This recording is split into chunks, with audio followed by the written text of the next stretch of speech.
heavily on health delivery in this country? All right, thank you for the opportunity. And I didn't know that there are other giants in the studios as well. Let me extend my greatest facilitation to them.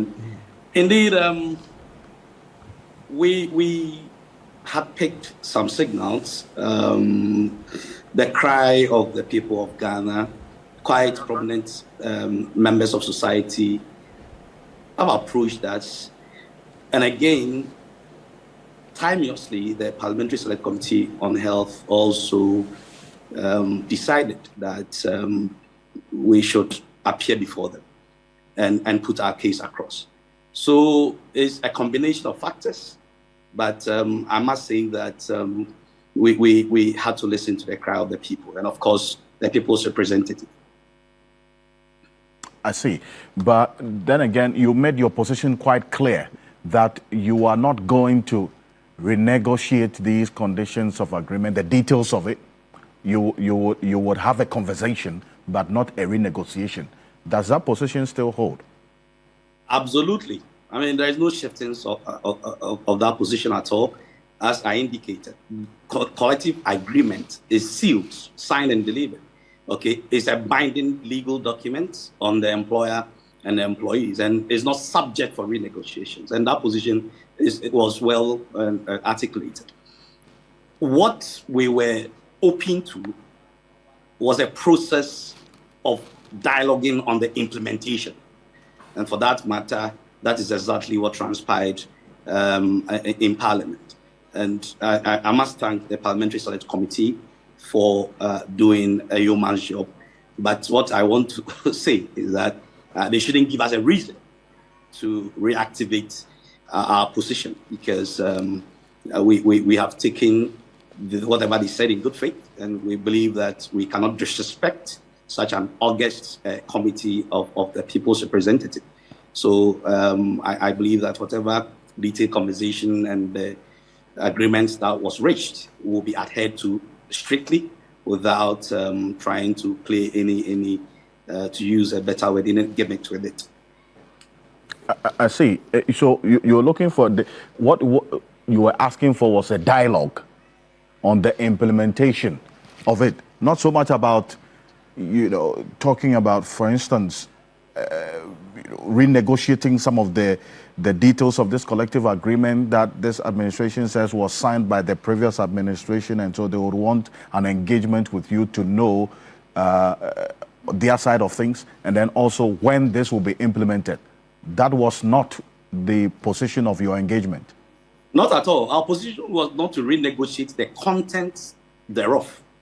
It was to find a middle ground of implementing the signed condition of service.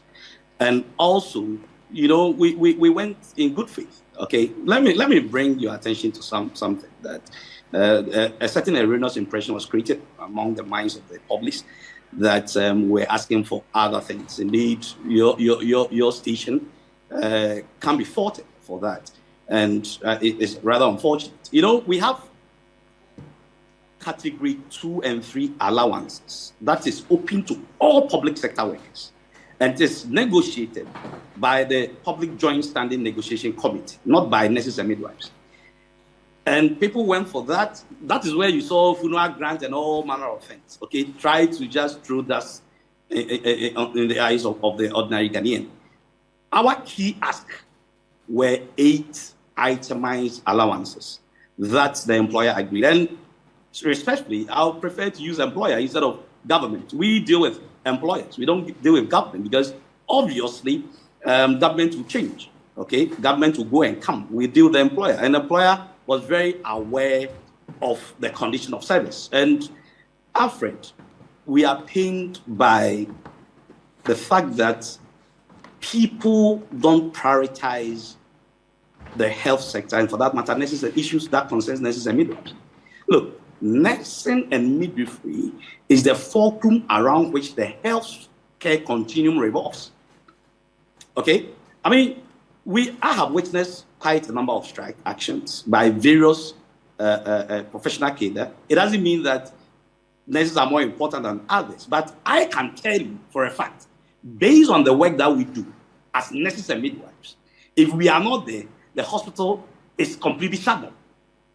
And to prioritize everything except the condition of service, and that this came from the mouth of the spokesperson of government, that they were very much aware of the pendency of our collective agreement, but they decided not to add it to the budget. I cannot for the life of me appreciate such logic. Felix Kwachofosu said that? Absolutely. That they decided not to add it to the budget even though they were aware of it? Absolutely, because they cannot deny that, because when this administration took over, we prompted them. 15th January, 20th January, if you read the release by the Ministry of Health, they said they engaged us 6 times. We engaged them more than 3 or 4 times before the budget was read. And all this while, they kept reassuring us that, oh, don't worry. I mean, the implementation was almost at the precipice of implementation.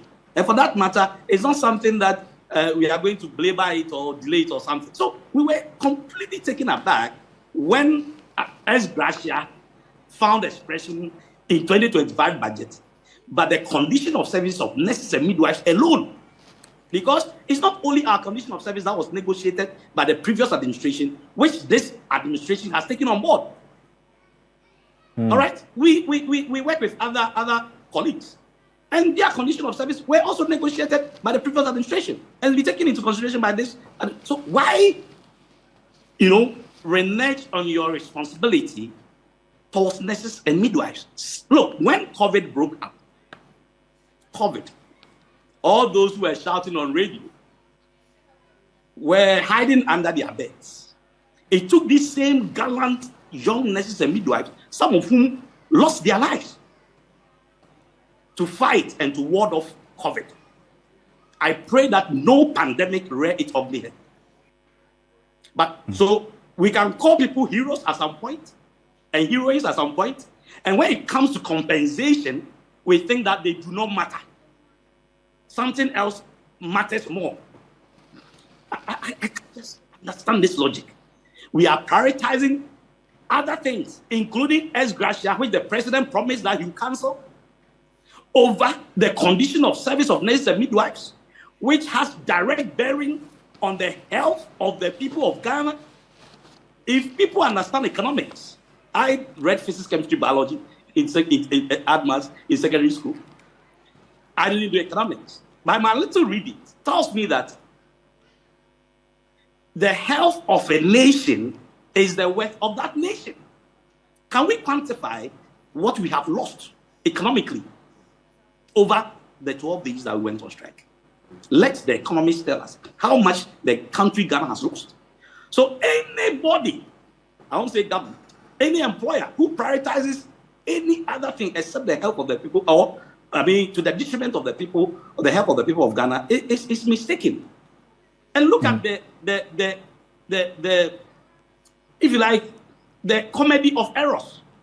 Nurses have gone on strike, and the first thing is to break their front, put together some few, if you like, unions, promising you that they can hold the fort.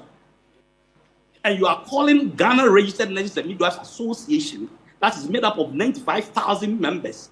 That is one of 5 other nursing unions in Ghana. We have been here since 1960, and those journalists who want to do politics, they can do their politics. But let me tell them that, look, we are apolitical. That is why we are relevant up to date. When GRNMA was formed in 1960,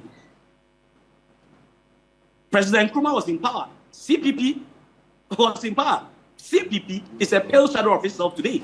GRNMA is still relevant because we have remained apolitical, and leaders upon leaders, councils upon councils, has positioned the profession above politics. We are not politicians. We will not aid anybody to win power, neither are we going to sabotage anybody to lose power. If any other union will do that, so be it. But don't let anybody delude himself into thinking that nurses and midwives in Ghana who stood so low and aligned with a political party. Look, we went on strike in 2020.